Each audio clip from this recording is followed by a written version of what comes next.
सदाबहार सच्ची कहानियों पर आप सभी का स्वागत है। मैंने निकहत को उसके स्कूल के गेट पर छोड़ा ही था। एक अजनबी औरत मेरे करीब आई और बोली, आप निकहत की नई माँ समीना हो ना?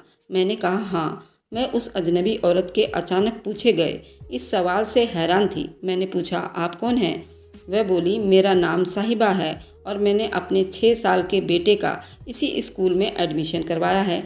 आपकी बेटी निकहत और मेरा बेटा सागर दोनों एक ही क्लास में साथ साथ बैठते हैं और दोनों बहुत अच्छे दोस्त बन गए हैं। सागर घर पर पूरे दिन निकहत की ही बातें करता है। कई दिनों से मैं आपसे मिलना चाहती थी और आखिरकार आज आप मिल गईं। साहिबा की बातों को सुनकर मुझे थोड़ा अजीब लगा, क्योंकि मेरी सौतेली बेटी निकहत की उम्र अभी 6 साल की थी, जिसका एडमिशन इस स्कूल में मैंने पिछले महीने ही करवाया था। 1 महीने में ही साहिबा का बेटा और मेरी बेटी अच्छे दोस्त हो गए थे, ये तो मैं नहीं जानती थी। क्योंकि निकहत घर में कई बार सागर का नाम लेती मैंने कभी निकहत की इस बात पर गौर नहीं किया था। साहिबा की बात सुनकर मैं थोड़ा मुस्कुराई और बोली, अच्छी बात है कि बच्चों की दोस्ती की वजह से आपने मुझे पहचान लिया, लेकिन आपको मेरा नाम कैसे पता चला? और ये कि निकहत मेरी सगी बेटी नहीं है, क्या ये बात आपके बेटे ने आपको बताई है? और मेरे इस सवाल पर शायद साहिबा को अपनी गलती का एहसास हुआ और बोली, नहीं समीना, दरअसल मैं आपके शोहर रफ़ीक को अच्छी तरह जानती हूँ। वह मुझे बहन कहते हैं। कभी वो ओखला में मेरे घर के पास ही रहा करते थे, लेकिन 2 साल पहले उन्होंने जाकिर नगर में घर ले लिया। पिछले साल जब रफ़ीक ने मुझसे दूसरी शादी की तो वह मेरे घर शादी का कार्ड देने आए थे और मैं अपने शोहर फुरकान के साथ तुम्हारी शादी के रिसेप्शन में भी गई थी। साहिबा की बात पूरी भी नहीं हुई थी कि मैंने कहा, आपसे मिलकर अच्छा लगा, मैं लेट हो रही हूँ इसलिए घर जा रही हूँ। जाकिर नगर में रफ़ीक ने एक फ्लैट लिया हुआ था। ये फ्लैट बिल्डिंग के तीसरे फ्लोर पर था। घर में मेरी सास भी रहा करती थी। उन्हें गठिया की बीमारी थी, जिसकी वजह से तीसरी मंजिल से नीचे चढ़ना उतरना उनके बस में नहीं था, इसलिए वे ज़्यादातर समय फ्लैट के अंदर ही रहा करती थी। कभी कभी जब माँ को हॉस्पिटल लेकर जाना होता तो बड़ी मुश्किल हो जाती। मेरे शौहर अपनी माँ से बेहद प्यार करते थे। जब भी उन्हें माँ को कहीं ले जाना होता, रफ़ीक उन्हें गोद में उठाकर नीचे तक ले जाते। रफ़ीक सुबह उठकर अपने जॉब के लिए निकल जाते। निकहत को स्कूल तक लाने ले जाने का काम मैं खुद किया करती थी। निकहत मेरी सौतेली बेटी जरूर थी, लेकिन मैं कभी भी उसे सौतेला बर्ताव नहीं रखती थी। मैं निकहत को किसी चीज़ की कमी ना होने देती। यही वजह थी कि निकहत भी मुझ पर भरोसा करने लगी थी। वह कहते हैं ना कि सगी माँ की जगह दुनिया में कोई भी दूसरी औरत नहीं ले सकती। मैं इस बात को झुटला तो नहीं सकती थी, लेकिन मैंने ये ज़रूर सोचा था कि सौतेली माँ के बारे में जो लोगों की सोच है वो मैं ज़रूर बदल दूंगी, और मैं अपने इस मकसद में थोड़ी बहुत कामयाब भी हो रही थी। रफ़ीक की बेटी निकहत को मैं शाम को पार्क में घुमाने ले जाती, उसे बढ़िया कपड़े पहनाती और उसके साथ खूब मस्ती करती। ये देखकर मेरी सास मुझसे काफ़ी खुश रहा करती थी। साथ ही रफ़ीक के दिल में भी मेरी इज्जत काफ़ी बढ़ गई थी। रात को जब रफ़ीक घर आए तब तक निकहत सो चुकी थी। रफ़ीक ने सोई हुई निकहत के माथे को चूमा और फिर अपनी माँ के पास बैठ गए। मैं उनका खाना हमेशा की तरह उनकी माँ के कमरे में ले गई, वहीं बैठ गए। मैंने साहिबा से सुबह हुई मुलाकात के बारे में बताया तो रफ़ीक ने कहा, साहिबा और उसका शौहर फुरकान बहुत अच्छे लोग हैं। कभी वो मेरे पड़ोसी हुआ करते थे, लेकिन पिछले 2 सालों से मैं भी काम में इस तरह बिजी हो गया कि उनसे मिलने की फुर्सत ही नहीं निकल पाया। ऐसा करते हैं, इस इतवार के दिन उन्हें यहीं खाने पर बुला लेते हैं, कैसा रहेगा? मैंने कहा, ठीक है, मैं कल सुबह जब निकहत को स्कूल छोड़ने जाऊंगी तो साहिबा से इतवार को दावत के लिए कह दूंगी। अगली सुबह मुझे स्कूल के गेट पर ही साहिबा मिल गई और मैंने उससे इतवार को दावत पर आने को कह दिया तो साहिबा मुस्कुराते हुए बोली, रफ़ीक से कहना कि उसकी बाजी उससे नाराज़ है। जब तक तुम दोनों मियाँ बीबी मेरे घर नहीं आओगे तब तक मैं तुम्हारे घर नहीं आऊँगी। शाम को रफ़ीक के घर आने के बाद जब मैंने साहिबा की नाराज़गी वाली बात रफ़ीक को बताई तो मुस्कुरा गया और बोला, ठीक है, इस इतवार को हम दोनों ही साहिबा के घर चलेंगे। मैं फ़ोन करके साहिबा को इस बात की इत्तला कर दी थी। इतवार के रोज़ निकहत को साथ लेकर हम दोनों मियाँ बीवी साहिबा के घर की ओर निकल पड़े। साहिबा के घर रात की दावत थी। हम लोग समय से पहले ही साहिबा के घर के सामने खड़े थे। घर का ये एक छोटा सा मकान था। तंग गलियों से होकर यहाँ तक आसानी से पहुँचना भी मुश्किल था। मालूम नहीं साहिबा ऐसी जगह पर कैसे रह रही होगी। कुछ ही देर में हम दोनों मियाँ बीवी साहिबा के छोटे से घर में थे। हमें देखकर साहिबा के साथ साहिबा का शौहर फुरकान भी काफ़ी खुश था। निकाहत तो सागर को देखते ही खुशी के मारे उछल गई। दावत ख़त्म होने तक दोनों बच्चे पूरे घर में मस्ती करते रहे। साहिबा का शौहर फुरकान और रफ़ीक पहले से एक दूसरे को बखूबी जानते थे। दावत के दौरान मालूम चला कि साहिबा के शौहर फुरकान की जॉब छूट गई है। खाने के बाद हम लोगों की काफ़ी देर तक बातें होती रहीं। रफ़ीक और फुरकान बातों में लगे थे। तभी साहिबा ने कहा, समीना छत पर चलो, मैं तुम्हें अपना छोटा सा बगीचा दिखाती हूँ। रफ़ीक और फुरकान को नीचे छोड़कर मैं साहिबा के साथ उसकी छत पर थी, जहाँ छोटी सी जगह में साहिबा ने खूबसूरत बगीचा बनाया हुआ था। रात के वक्त भी फूल खिले हुए थे, नज़र आ रहे थे। मैंने साहिबा से कहा, साहिबा आपका बगीचा वाकई बहुत खूबसूरत है। मैं मेरठ में थी तब मैंने भी घर के आंगन में ऐसा ही बगीचा बनाने की कोशिश की थी, लेकिन मेरी शादी हो गई। मेरी बात को बीच में काटते हुए साहिबा ने कहा, समीना रफ़ीक से तुम्हारी शादी किन हालातों में हुई मैं सब जानती हूँ, और तुम बेहद कमज़ोर इंसान हो ये भी मैं जान गई हूँ। आखिर लाइन में साहिबा के तलख लहजे को मैं समझ न पाई। मैंने कहा, मैं आपकी बात नहीं समझी। साहिबा ने कहा, तुम्हें एक बार अख्तर की मजबूरियों को भी समझना चाहिए था समीना, उसकी भी तो कोई मजबूरी रही होगी। साहिबा के मुंह से अख्तर का नाम सुनते ही मेरे पैरों के नीचे से ज़मीन खिसक गई। मैंने कहा, साहिबा उस कमीने के बारे में मुझे कोई बात नहीं सुननी है, मैं नीचे जा रही हूँ। मेरे इतना कहते ही साहिबा ने मेरे हाथों को पकड़ लिया और बोली, समीना तुम रफ़ीक के साथ खुश होने का दिखावा करती हो, जबकि सच तो ये है कि तुम आज भी अख्तर से मोहब्बत करती हो। तुम दुनिया से ये सच छुपा सकती हो, लेकिन खुद से नहीं। मैंने साहिबा के हाथों से अपना हाथ छुड़ा लिया और सीधे रफ़ीक के सामने जाकर खड़ी हो गई और बोली, रफ़ीक हम लोग लेट हो गए हैं, मम्मी को दवाई भी खिलानी है। साहिबा भी छत से आकर मेरे पीछे ही खड़ी थी और उसने भी हमें रोकने की कोशिश नहीं की, और अगले 1 घंटे में हम दोनों अपने फ्लैट पर पहुंच गए। बिस्तर पर आते ही रफ़ीक गहरी नींद सो गए, लेकिन मेरी आंखों से नींद गायब हो चुकी थी। साहिबा की बातें मुझे परेशान कर रही थीं। 1 साल पहले ही मेरी रफ़ीक से शादी हुई थी। ये रफ़ीक की दूसरी शादी थी और मेरी भी। रफ़ीक और मेरी शादी नहीं बल्कि एक तरह का बदला था। 2 साल पहले रफ़ीक की पहली बीवी नाजो मेरे पहले हस्बैंड अख्तर के साथ भाग गई थी। रफ़ीक और अख्तर चचेरे भाई थे। मेरठ में दोनों का घर आसपास में ही था। अख्तर से मेरी शादी को 3 साल हो गए थे। मुझे रफ़ीक अच्छा लगा, इसलिए मैंने अपनी छोटी बहन नाजो से उसकी शादी की बात घर में चलाई और नाजो के साथ रफ़ीक की शादी हो गई। लेकिन शादी के तुरंत बाद ही रफ़ीक दिल्ली आ गया और जाकिर नगर में जॉब करने लगा, और इधर उसकी नई नवेली दुल्हन नाजो उसका इंतज़ार करती रही। जब भी नाजो रफ़ीक के साथ दिल्ली जाने की बात करती, हर बार यही कहता कि दिल्ली में जब तक वह अपना फ्लैट नहीं खरीदता तब तक वह नाजो को दिल्ली नहीं बुलाएगा। नाजो की शादी को 1 साल बीते और इसी बीच नाजो प्रेग्नेंट हुई और उसने एक बेटी को जन्म दिया। धीरे धीरे 3 साल बीत गए। इस बीच मेरठ में नाजो का इंतजार और दिल्ली में रफ़ीक का संघर्ष जारी रहा। नाजो और रफ़ीक की बेटी निकी 3 साल की हो चुकी थी। तीज त्यौहार को रफ़ीक 2-4 दिनों के लिए मेरठ आता और फिर दिल्ली चला जाता। मैं भी नाजो को लेकर बेहद परेशान थी। नाजो मेरे पड़ोस में ही रहती और मुझे इस बात का अंदाज़ा भी नहीं था कि मेरी सगी बहन नाजो ने अपनी तन्हाइयों का हल निकाल लिया था, और उसकी तन्हाइयों का साथी कोई और नहीं बल्कि मेरा शौहर अख्तर ही था। एक दिन दोनों घर से गायब हुए। 6 महीने तक जब दोनों की कोई खबर नहीं मिली तो मैं मायूस हो गई। महीनों तक मुझे ये समझ नहीं आया कि मैं अपनी बहन की धोखेबाजी पर रोऊं या अपने शौहर की बेवफाई पर रोऊं। इसमें दोष किसका था, अख्तर का या नाजो का? कभी लगता कि सारा दोष रफ़ीक का था। अगर वह अपनी बीवी नाजो से मोहब्बत करता तो नाजो को अख्तर की ज़रूरत ही नहीं पड़ती। अगर रफ़ीक नाजो को दिल्ली लेकर चला जाता तो मेरी खुशहाल गृहस्थी यूँ बर्बाद होने से बच जाती। अख्तर के लिए मेरे मन में नफ़रत के अलावा कुछ बाकी ना रह गया था। 6 साल के शादीशुदा रिश्ते को उसने एक झटके में बर्बाद कर दिया था। यूँ तो मैं रफ़ीक को अपनी ज़िंदगी में बर्दाश्त करना नहीं चाहती थी, लेकिन अख्तर से बदले की आग ही मुझे रफ़ीक के करीब ले आई। 1 साल पहले जब रफ़ीक ने मुझे शादी की बात की तो मैंने रफ़ीक से शादी के लिए हाँ कर दी।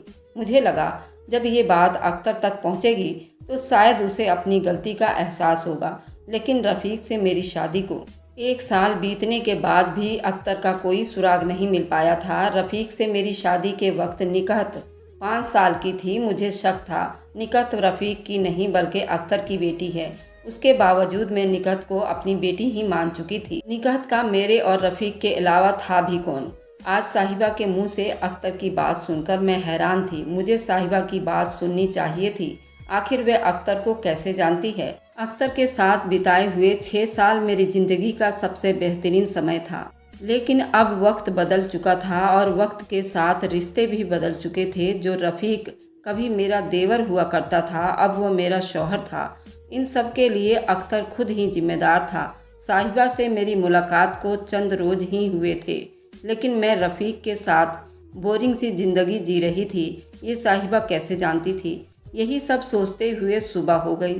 सोमवार का दिन था। रफ़ीक उठते ही ड्यूटी के लिए तैयार होने लगा। मैं भी निकहत को स्कूल के लिए जगाने अपनी सास के रूम की ओर बढ़ी। तभी रफ़ीक ने कहा, समीना, कल फुरकान ने बताया कि उसकी जॉब छूट गई है, तो मुझे उनके हालत पर बेहद दुख हुआ। अभी ऐसा भी वक्त था मुझे दिल्ली में कोई जानता भी नहीं था।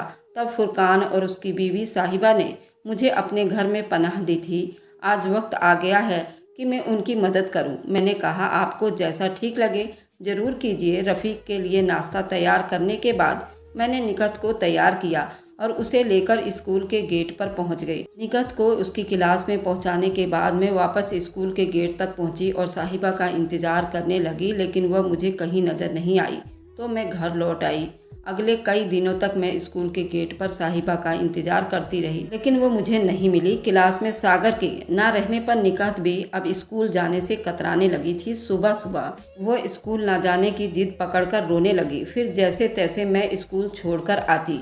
एक दिन मैं निकहत के क्लास में गई और उसकी क्लास टीचर से साहिबा के बेटे सागर के बारे में पूछा। उसने बताया कि सागर अब स्कूल में नहीं पढ़ता। उसके घर वाले कई महीनों से स्कूल की फीस नहीं दे पा रहे थे। मेरे ऊपर स्कूल की प्रिंसिपल का दबाव था। पिछले शनिवार को ही मैंने सागर के पेरेंट्स को कॉल कर स्कूल बुलाया। सागर की मां आई। उन्हें प्रिंसिपल ने सख्त लहजे में कह दिया, अगर स्कूल की फीस भरने की औकात नहीं तो अपने बच्चे को सरकारी स्कूल में पढ़ाओ। और तब से सागर स्कूल नहीं आया।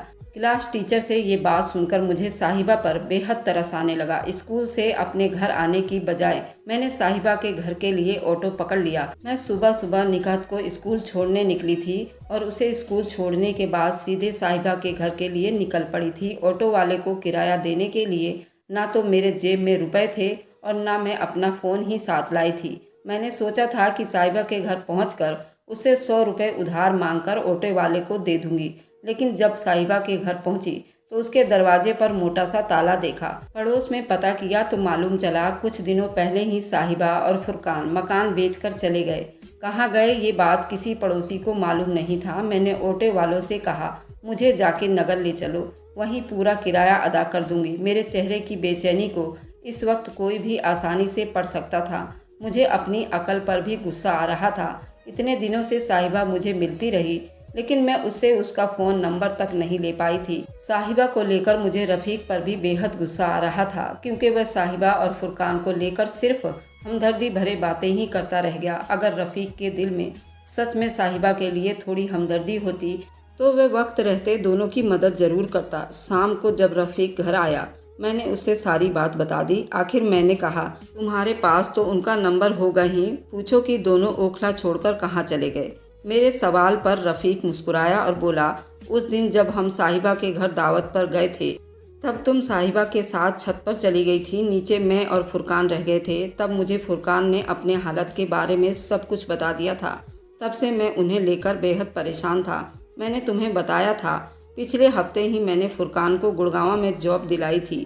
ओखला आना जाना उनके लिए थोड़ा मुश्किल हो जाता, इसलिए ओखला वाला फ्लैट बेचकर फुरकान ने गुड़गांव में ही फ्लैट खरीद लिया है और उसके बेटे सागर का एडमिशन भी वहीं हो गया है। अब उनकी सारी मुश्किलें ख़त्म हो चुकी हैं। दोनों बेहद खुश हैं। रफ़ीक की बात सुनकर मैं बेहद हैरान थी। साथ ही मुझे रफ़ीक पर बेहद फ़ख्र भी हो रहा था। उसने फुरकान और साहिबा के एहसान को चुका दिया था। साहिबा को लेकर मेरी चिंताएं ख़त्म हो गई थी। मैंने रफ़ीक से कहा, तुमने इतना बड़ा काम कर दिया और मुझे खबर तक नहीं दी। मैं तुम्हारी बीवी हूँ, कम से कम मुझे तो ये बात मेरे पूछने से पहले बता दिए होते तो मैं इतनी परेशान ना होती। रफ़ीक ने कहा, मैं तुम्हें बताने ही वाला था लेकिन भूल गया। मेरे फ़ोन से साहिबा का नंबर ले लो और उससे बात कर लो। मुझे साहिबा से कुछ और भी बातें करनी थी जो मैं रफ़ीक के सामने नहीं कर सकती थी, इसलिए मैंने साहिबा का नंबर अपने फ़ोन में सेव किया, लेकिन रफ़ीक के सामने उसे कॉल नहीं लगाया। अगली सुबह जब मैं निकहत को स्कूल छोड़कर आई तब तक रफ़ीक अपनी ड्यूटी के लिए निकल चुके थे। मैंने अपनी सास को नाश्ता देकर उन्हें उनकी सुबह वाली दवाई खिलाई और अपने कमरे में आकर साहिबा को फ़ोन लगा दिया। इधर से आवाज़ आई, आप कौन हैं?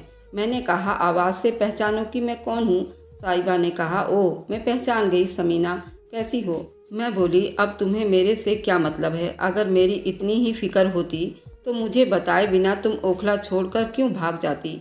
साहिबा ने कहा, समीना मेरे पास तुम्हारा नंबर भी नहीं था और मैंने रफ़ीक से तुम्हारा नंबर मांगा भी था तो उसने कहा था कि वह जल्दी ही गुड़गांव हमारे नए फ्लैट पर तुम्हें साथ लेकर आएगा। वैसे भी मुझसे तुम्हें ढेर सारी बातें करनी है। मैंने कहा, उस दिन अख्तर के बारे में तुम कुछ कहना चाहती थी, लेकिन अचानक तुम्हारे मुंह से अख्तर का नाम सुनकर मैं उस वक्त घबरा गई थी, इसलिए तुम्हारे घर से चली आई।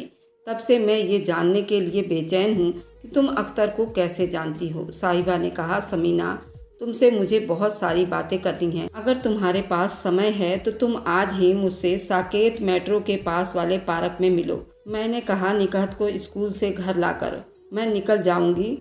वह बोली, ठीक है, जब तुम निकलना तो मुझे कॉल कर देना, मैं भी गुड़गांव से साकेत के लिए मेट्रो पकड़ लूँगी। दोपहर के 3 बजे थे और मैं साकेत मेट्रो के गेट नंबर 2 के पास वाले पार्क में थी।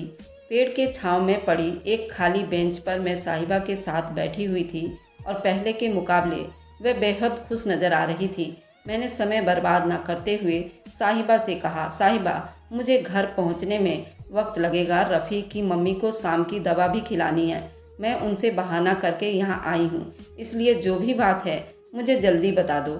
साहिबा बोली, क्या तुम रफ़ीक के साथ खुश हो? मैं बोली, साहिबा इस बात से अब क्या फ़र्क पड़ता है, मेरे लिए वो एक अच्छा शौहर हो ना हो, लेकिन दुनिया के लिए रफ़ीक एक बेहतरीन इंसान है। उसके दिल में सबके लिए जगह है और मुझे खुशी है कि मैं एक बेहतरीन इंसान के साथ रहती हूँ। साहिबा ने कहा, समीना तुम एक जवान और खूबसूरत औरत हो और तुम्हारे सामने पूरी ज़िंदगी पड़ी है। मैं जानती हूँ कि रफ़ीक एक नेक दिल इंसान है और उसने लोगों को बहुत कुछ दिया है, लेकिन एक बीवी को अपने शौहर से जिस सुख की ज़रूरत होती है वह रफ़ीक तुम्हें नहीं दे सकता। ये बात तुम अच्छी तरह जानती हो।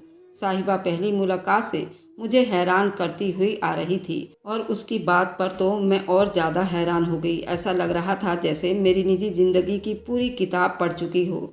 मैंने अपनी हैरानी को जाहिर करते हुए साहिबा से पूछा, साहिबा तुम ये सब कैसे जानती हो? साहिबा बोली, बात 10 साल पुरानी है। तुम्हारा पहला शौहर अख्तर अपनी MBA की पढ़ाई दिल्ली से कर रहा था, तब उसकी तुम्हारे से शादी नहीं हुई थी। MBA के दौरान ही अख्तर और मेरे शौहर फुरकान की अच्छी दोस्ती हो गई।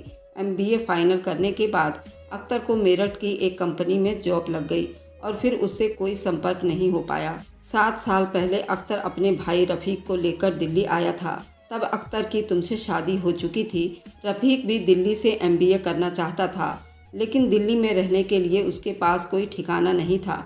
तब मेरे शौहर फुरकान ने अपनी पुरानी दोस्ती के खातिर अख्तर के भाई रफ़ीक को अपने घर में ही जगह दे दी। साहिबा बीते दिनों में इस कदर खोई हुई थी, उसे समय का अंदाज़ा भी नहीं हुआ था। 6 बजे से पहले मुझे घर पहुंचना था, लेकिन साहिबा से अब तक की बातचीत के दौरान ही 4 बज चुके थे। मैंने कहा, साहिबा मुझे जल्दी घर पहुंचना है, तुम मुझे बस इतना बता दो कि तुम मेरी पर्सनल बातें कैसे जानती हो, अख्तर इस वक्त कहाँ है? साहिबा ने कहा, समीना रफ़ीक के घर में तुम्हें दुनिया का सारा सुख मिल सकता है, लेकिन तुम्हें वह सुख हरगिज़ नहीं मिलता जो तुम्हें अख्तर से हासिल होता था। और ये बात मैं इसलिए अच्छी तरह जानती हूँ क्योंकि जब रफ़ीक मेरे घर में रहता था तब मैंने रफ़ीक के साथ जिस्मानी रिश्ता कायम करने की कोशिश की थी और मुझे उसकी हकीकत पता चल गई थी।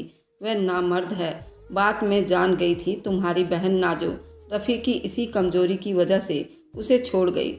जब 1 साल पहले रफ़ीक ने तुमसे शादी की थी तभी से मुझे तुम्हारी किस्मत पर तरस आने लगा था। और जब तुम मुझे स्कूल में मिली तब से मैं तुम्हें लेकर परेशान रहने लगी और मैं अख्तर से मिली जो सादिक नगर में नाजो के साथ रहता है। वह नाजो को लेकर दिल्ली आया था। उसे मेरे शौहर फुरकान ने ही सादिक नगर में मकान दिलवाया और फुरकान ने ही उसे अपनी कंपनी में जॉब भी दिलाई है। मैंने कहा अख्तर दिल्ली में रहे या जहन्नम में, उससे अब मुझे कोई फ़र्क नहीं पड़ता। वह अपनी बीवी के साथ खुश है तो मैं भी अपने शौहर के साथ मज़े में हूँ। जिस्मानी सुख से ऊपर भी कई और चीज़ें होती हैं जिनके सहारे ज़िंदगी को जिया जा सकता है। तुम अब मेरी चिंता करना छोड़ दो साहिबा, मैं जा रही हूँ और आइंदा मैं तुमसे कभी नहीं मिलूंगी। इतना कहकर मैं बेंच से उठने ही वाली थी, साहिबा ने मेरा हाथ पकड़ लिया। बोली समीना, मेरी पूरी बात तो सुनती जाओ, उसके बाद जो तुम्हें अच्छा लगे करना। 2 साल पहले तक अख्तर और नाजो बहुत खुशहाल जिंदगी जी रहे थे, लेकिन तभी एक हादसा हो गया। नाजो और अख्तर की कार का एक्सीडेंट हुआ। दोनों दिल्ली के सफदरजंग हॉस्पिटल के ट्रॉमा सेंटर में 2 महीने तक एडमिट रही। अख्तर धीरे धीरे ठीक हो गया, लेकिन नाजो हमेशा के लिए पैरालाइज हो गई। डॉक्टर ने कह दिया है कि अब वह नॉर्मल जिंदगी नहीं जी सकेगी। हम दोनों ने साकेत के बाहर से ऑटो पकड़ा और 6 बजे से पहले सादिक नगर में अख्तर के फ्लैट पर पहुंच गए, जहां मैंने पूरे 3 साल बाद अख्तर को देखा। वह नजरें नीचे किए हुए किसी गुनहगार की तरह मेरे सामने बैठा हुआ था और बगल के बेड पर मेरी बहन नाजो लेटी हुई थी। मुझे देखते ही उसकी आंखें भर आई, लेकिन वह मुझसे मिलने के लिए बिस्तर से उठ पाने की स्थिति में नहीं थी। मैंने उसका हाथ पकड़ा और उसकी इस हालत पर मैं भी खुद को ना रोक पाई और रोने लगी। इसी बीच रफ़ीक भी वहां पहुंच गया, जिसे वहां देखकर मैं और भी ज़्यादा चौंक गई। अख्तर के घर में साहिबा सभी के लिए चाय बनाने में लग गई। अख्तर तो कुछ बोल पाने की औकात खो चुका था। तभी रफ़ीक ने मुझसे कहा, समीना, आज मैं जो कुछ भी हूँ अपनी माँ की वजह से हूँ। पूरी ज़िंदगी मेरी माँ ने अपने शौहर के जुल्म को झेला। मेरा बाप ऐसा जालिम इंसान था जो शराब के नशे में मेरी माँ को बुरी तरह पीटता और उसे अक्सर घर से निकाल देता।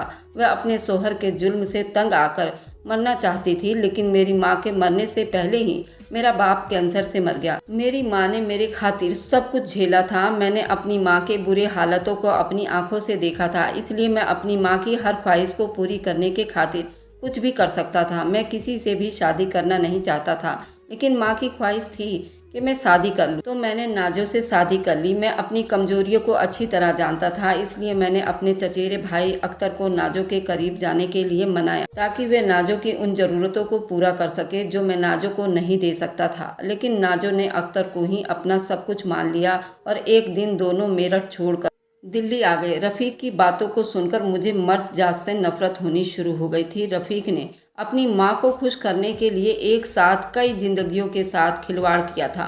मैंने गुस्से में कहा, जब एक बीवी भाग गई थी और तुम्हें अपनी कमजोरी अच्छी तरह से पता थी, तब मेरी जिंदगी क्यों बर्बाद की। साहिबा चाय लेकर आई, लेकिन मैंने उसकी चाय को छुआ भी नहीं। अख्तर के घर में अब मेरा दम घुटने लगा था। ऐसा लग रहा था जैसे मेरे अगल बगल बैठे सभी लोग मेरे दुश्मन थे। मैं झट से उठी और वहां से निकलकर सीधे जाकिर नगर अपने घर पहुंच गई, जहां निकहत और मेरी सास मेरा बेसब्री से इंतजार कर रहे थे।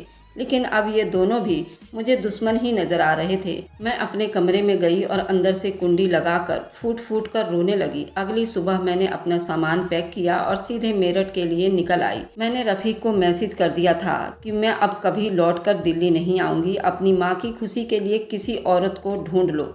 धीरे धीरे 3 महीने बीत चुके थे। मैं अपने मायके में अपने भाई और भाभी के बीच रहकर खुश नहीं थी, लेकिन मैं कर भी क्या सकती थी। मेरा अपना कोई घर नहीं था, इसलिए भैया के घर पर रहना भी मेरी मजबूरी बन गई थी। एक दिन मैं सुबह उठी ही थी कि साहिबा का कॉल आया और उसने बताया कि उसकी बहन नाजो का इंतकाल हो गया है। हो सके तो आज ही दिल्ली पहुंच जाइए। मैं दिल्ली ना जाने की कसम खाकर मेरठ आई थी, लेकिन खबर ऐसी थी कि मुझे दिल्ली जाना ही पड़ा। मेरे भैया के लिए तो नाजो पहले ही मर चुकी थी, इसलिए नाजो के जनाजे में शामिल होने से उन्होंने मना कर दिया था। मैं अकेले ही सादिक नगर पहुंची और अगले कई दिनों तक मैं साहिबा के घर पर रही। एक दिन मैं साहिबा के फ्लैट की बालकनी में खड़ी किसी सोच में गुम थी कि साहिबा मेरे करीब आई। साहिबा ने मेरा हाथ पकड़ा और बोली, अख्तर को अपनी गलती का एहसास है, लेकिन शर्मिंदगी की वजह से वह तुम्हारे सामने नहीं आ पा रहा है। हो सके तो उसे माफ़ कर दो और अपनी ज़िंदगी की गाड़ी को पुरानी पटरियों पर ले जाओ। साहिबा की ये बात सुनकर मैं कुछ ना बोली और मेरठ जाने की तैयारियों में लग गई। साहिबा खाना बना चुकी थी, लेकिन मुझे भूख नहीं थी।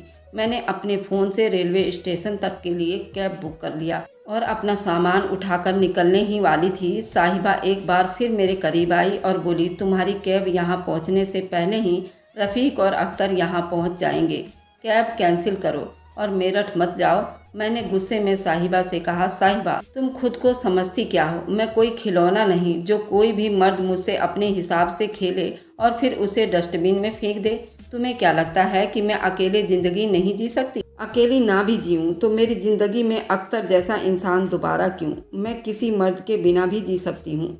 मुझे अब ना तो रफ़ीक जैसे इंसान की ज़रूरत है और ना ही अख्तर जैसे धोखेबाज की। मुझे परेशान ना करो साहिबा। मेरी बात ख़त्म होने से पहले ही दरवाजे पर गाड़ी रुकने की आवाज़ आई तो मैं झट से अपना सामान लेकर दरवाजे तक पहुंच गई, लेकिन वहां मेरी कैब की जगह रफ़ीक की गाड़ी थी, जिसमें से रफ़ीक को उतरते देखा तो मैं गुस्से से लाल हो गई। रफ़ीक के साथ अख्तर भी गाड़ी से उतरा। आखिरी में जो आदमी गाड़ी से उतरा वह मेरा भाई रिजवान था। भैया के साथ मेरी भाभी भी थी।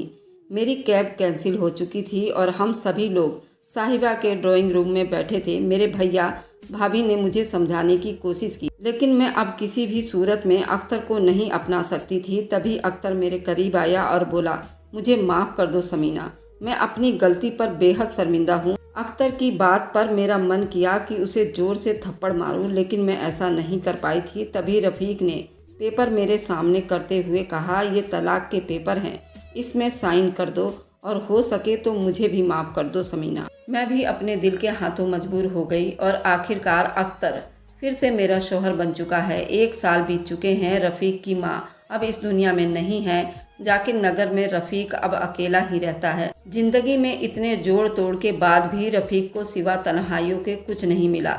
निकात अब 8 साल की हो चुकी है और मेरे साथ सादिक नगर में ही रहती है। मेरी सगी बहन नाजो अब इस दुनिया में नहीं है, लेकिन साहिबा अब मेरी ज़िंदगी में मेरी सगी बहन से ज़्यादा अहमियत रखती है। मैंने अब तक अख्तर और रफ़ीक को दिल से माफ़ नहीं किया है, लेकिन जिस अख्तर को मैंने अपनी ज़िंदगी से बेदखल कर दिया था, अब वही अख्तर एक बार फिर से मेरे दिल की गहराइयों में समा चुका है। लेखिका मीमा राय। कहानी की सीख। रफ़ीक की एक गलती की वजह से समीना की जिंदगी तो उजड़ ही गई थी, नाजो की जिंदगी में भी भूचाल आ गया था। रफ़ीक की एक गलती से 2 सगी बहनें बर्बाद हो गई। अपनी कुंठाओं को शांत करने के लिए दूसरों की जिंदगियों को दांव पर लगाने का नतीजा हमेशा बर्बादी ही होता है। इतना याद रखो, अपने फायदे के लिए दूसरों का इस्तेमाल करने वाले लोगों का हर्ष आखिरकार में रफ़ीक जैसा ही होता है। आखिरकार रफ़ीक को सिवाय तन्हाइयों को क्या हासिल हुआ? अगर आपको आज की कहानी पसंद आई है तो वीडियो को ज़रूर लाइक कीजिएगा। और हाँ, अगर आपने अभी तक हमारे चैनल को सब्सक्राइब नहीं किया है तो ज़रूर सब्सक्राइब कर लें। मिलते हैं हम अपनी कल की एक नई दिलचस्प कहानी के साथ। मुझ पर सदा अपना प्यार और स्नेह बनाए रखें। सभी को मेरा प्यार भरा नमस्कार दोस्तों।